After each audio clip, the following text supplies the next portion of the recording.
It is a great turnout. It's an excellent turnout. And also, it's nice for me to be able to actually address this audience and really perhaps get to know a few of you while I'm here, because very often I'm sort of stuck in doing internal things or technical things or stuff related to how we're going to roll out cloud in Australia. But this is actually all about what's happening in Heartland Australia.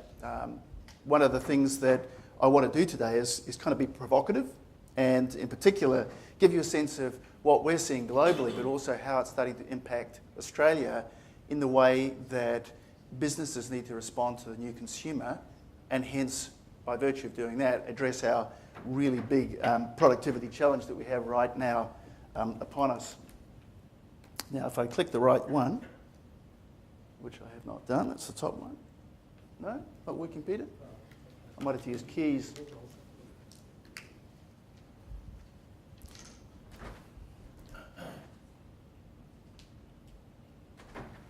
Okay.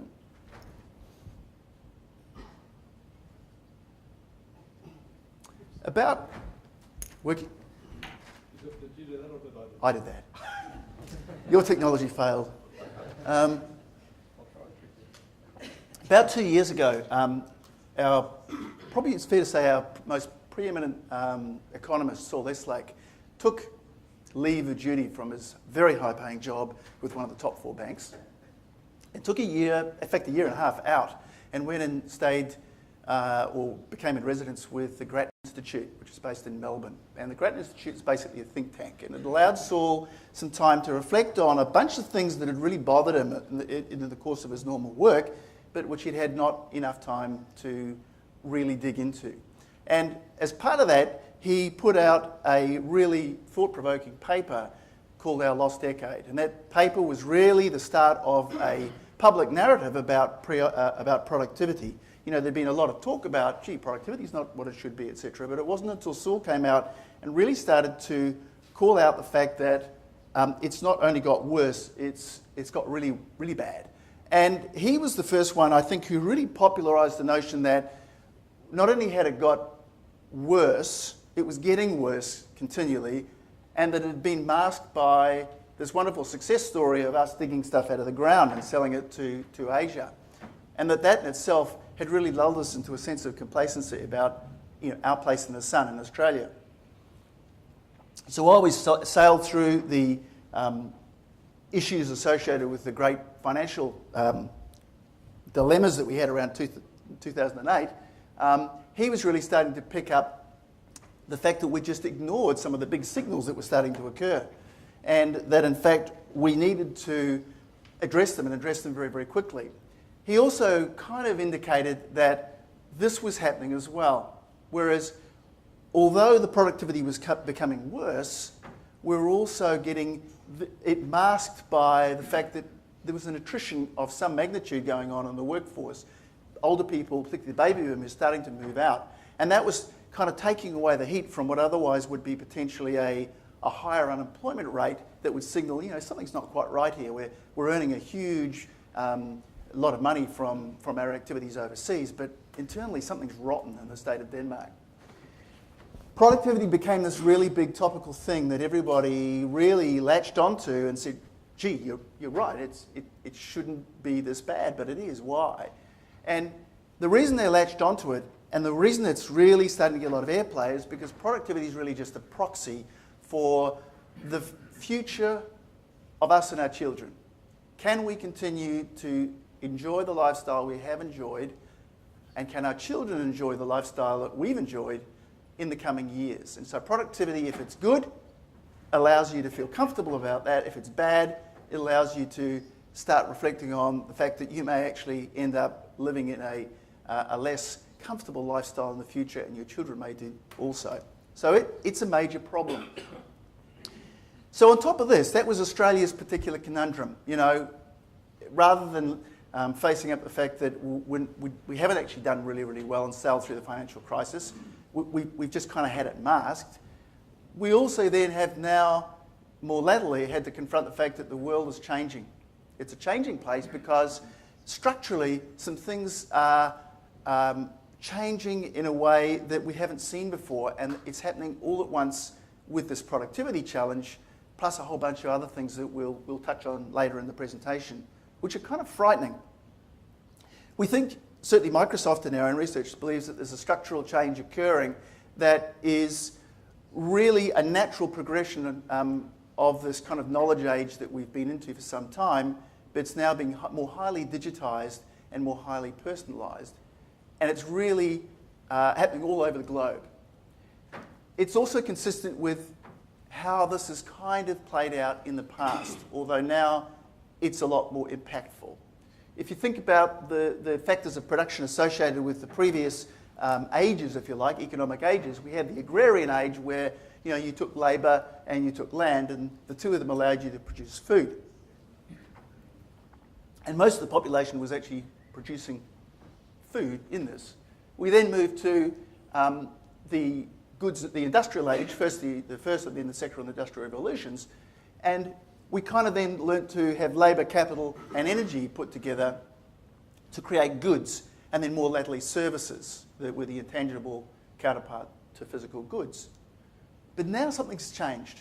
We're seeing it particularly in our business. You think about cloud, you think about gaming, you look at the way that mobile's taken off, the way that people are interacting.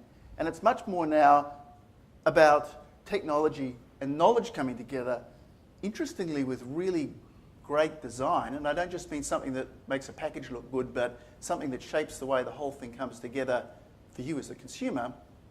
And it's profoundly changing the expectations that consumers have out there. And they're essentially our customers, whether we're a business to business or a business to consumer. Our customers ultimately are the pixies that buy stuff at the end of the food chain.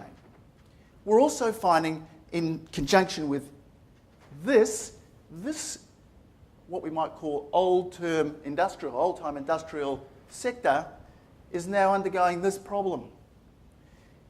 Last week, the $12 mobile phone was released in China, and it's available up on most of their major websites.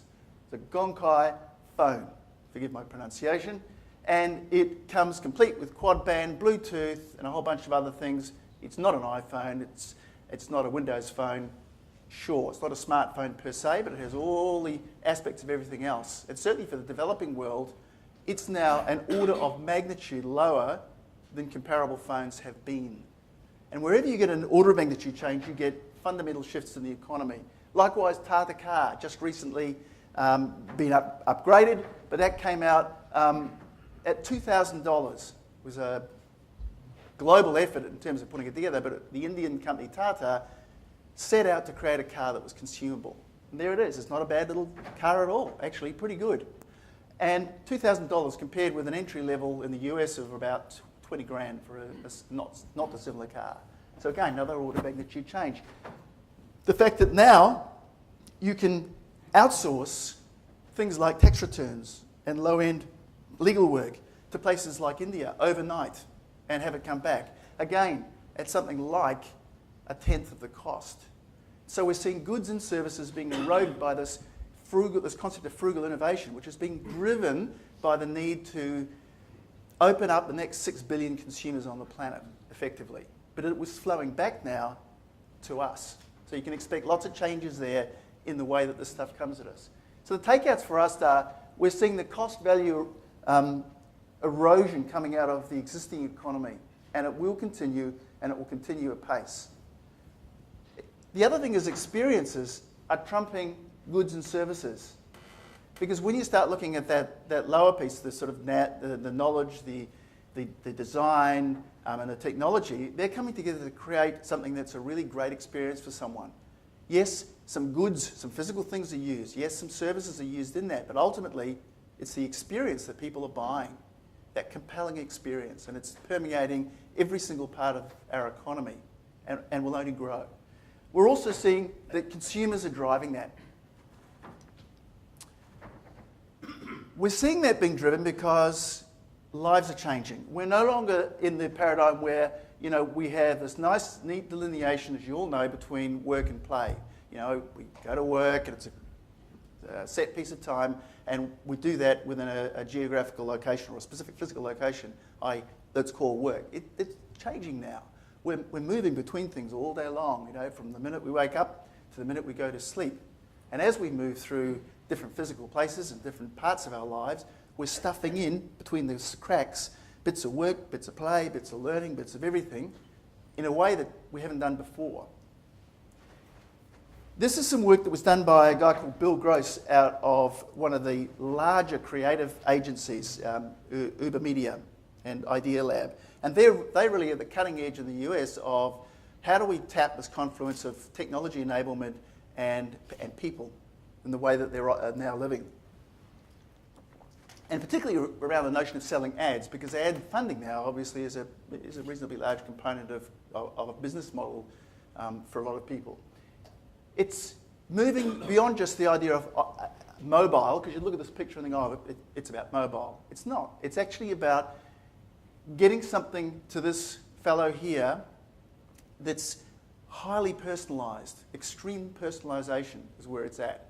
And the thing that we, in providing services and providing experience to an end user, need to think about now is, what does that person want right now, where they are, what they're doing at this very minute?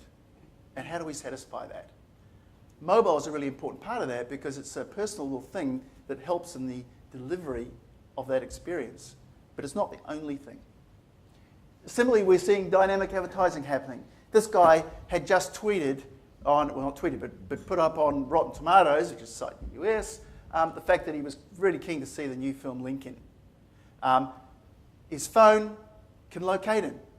So the advertisers were aware, because of the relationship they now have using big data, of exactly where it was right there next to his favourite theatre, and could send him a discount in order to be able to go and redeem that and watch the movie.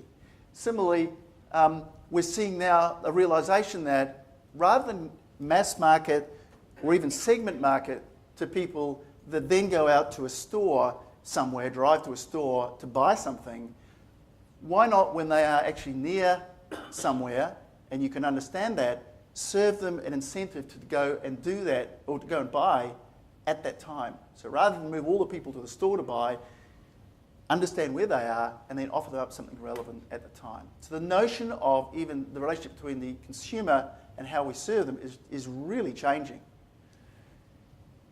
The other thing is changing people's minds. This guy is over at the Audi store, Audi car lot, and he's having a look at Audi cars. It knows, the advertiser knows that that's the case because he's just tweeted that he's going to go there, and not only that, it can pick up that exact location. That's where he is. And so the BMW yard across the road, its campaign is able to send him an offer to say, well, come on over right now and we'll give you a free test drive of a latest 5 Series. So actually trying to attempt to woo customers away.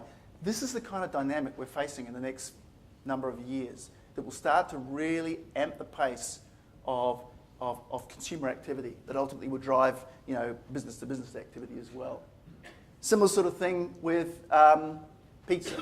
This is happening all the time now in the US, for example. So this guy literally just tweeted, hanging out for a pizza. Domino's served him an ad. Bang. Right then and there. Great. I'll go and get one. Gee, they're on special. So satisfying these transient desires that people have. Gartner kind of has really acknowledged this in their own way through the discussion they have of the nexus between the human behaviour that's being exhibited and also the way that technology is enabling that. And they've done this, as John mentioned, in talking about the 4 megatrends. And the 4 megatrends of mobility, social, cloud, and information, or some others call it big data. But I think information is actually a little bit better. And it's an interesting set of 4 things to look at because they are also the things that inform Microsoft's kind of strategy as we look forward. And you'll hear a little bit more about that later on.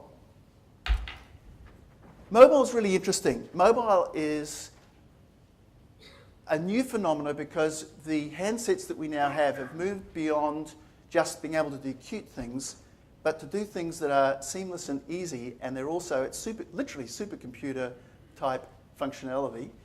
And they also have things like geospatial awareness. They often have front and rear cameras so they can see where you are and then what you're doing or feeling or seeing. They have infrared stacks, they have radio stacks, they have all the sensing capability that enables them to interact with the environment and with you. And to do that through a really nice little user interface.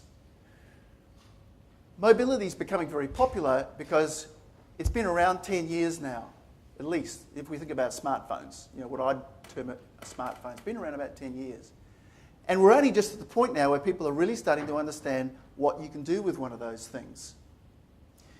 This is not unusual. If you think back to the very, very early days of movie cameras, the way they were used is completely non-intuitive now, but it was very intuitive there. And that is they would have a play at the front of the stage here, put a movie camera way down the back and film it. So they'd film the play because the technology allowed them to simply replicate the point of view of the viewer sitting in the chair. And then it was only 10 or so years later that they really got to liberate the camera from its tripod and start to take it in and create different scenes and splice it and create a dynamism and explore the creativity that was possible with that exact same camera, but using it in different ways. And we're seeing the same thing with mobile. That mobile is now being used in different ways. It's also being augmented by technology capability, particularly in the apps that are being created for it, that are very, very powerful. And it's being supplemented by each of these other trends. So social, for example, you know, this is the gateway to social in many cases. Cloud is the thing that links or enables the content to come through or houses the big data crunching that enables those ads to be served out, for example. And the information itself, of course, is the thing that ultimately crafts the experience that that individual that's holding a mobile is interested in. This is all very confusing for most businesses, including one I met with recently, which is one of the big four banks, who are spending hundreds of millions of dollars thinking about how they as a bank are going to deal with this. And they've been thinking about it now for a year. And they're thinking about it because their customers now are moving away from simple transactions through MasterCard and Visa and from banking with them and having a mortgage with them to undertaking transactions out in the social sphere, like that Domino's Pizza one, but not using a Visa card to pay for it, using some other coupon or some other cyber currency or a whole bunch of other things. So all of a sudden the banks can see that their whole franchise is evaporating before them. They talk about how their customers are moving out into the social sphere, how big data is the thing that they really need to use in order to understand how they can better serve their customer real time, not for segmentation purposes, but real time, customer by customer, and how they can serve those out on different platforms. We acknowledge that you need a platform, and kind of that's been the Microsoft world for the last 30 years. It's about creating a platform. First, it was the PC platform.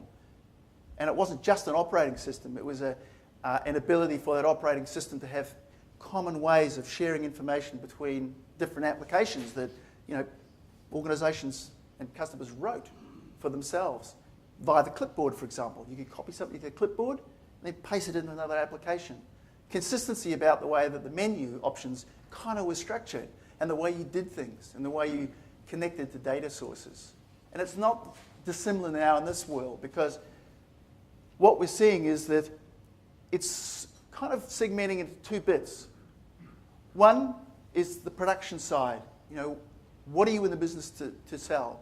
What are the sorts of things you need? The big data crunching that you may need, the cloud capabilities for your own staff, for just simple workloads, etc.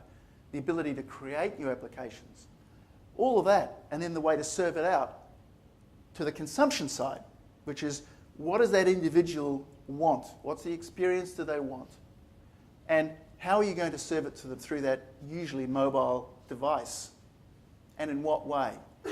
If you're going to close the loop on that, it starts to become much more of a platform play. And for Microsoft, it comes then down to what are the bits of that you need And how well are we as a company crafting those bits for you and bringing them together in the way that John indicated, i.e. something that you don't have to spend hours and hours hooking together because they're so divergent, but that they interoperate and have relevance to each other so that you can create the solutions easily as a small business, not as a great big bank. If you look at social software and the way that Gartner's been positioning different chunks of functionality of all the different vendors, it's really instructive to look through and say, well, Microsoft, where are you? The place you want to be, of course, is the top quadrant. You know, complete this division along the bottom and your position or ability to execute up. You want to be in the top corner there, top right-hand corner. So we look at portals, for example. We look at business intelligence. You look at CRM. CRM's important. Digital marketing now, people are using the CRM not just to track the interaction their sales reps have with customers, but actually for the automation of services to them as well. Unified communications, client management, database, data warehouse, you know, the big data piece, server and virtualization. If you look at every one of those sort of major chunks of back-end or production functionality that you're going to need in order to go into this kind of new world that I'm talking about, Microsoft's actually got each one of those in that top quadrant, according to Gartner. And so what we believe now is that we have all the Meccano bits, if you like, there ready for you in order to put together the right solutions that ultimately will allow you to meet the needs of your customers. And of course, using these guys, CSA, to be able to do that as well. So thank you very much indeed.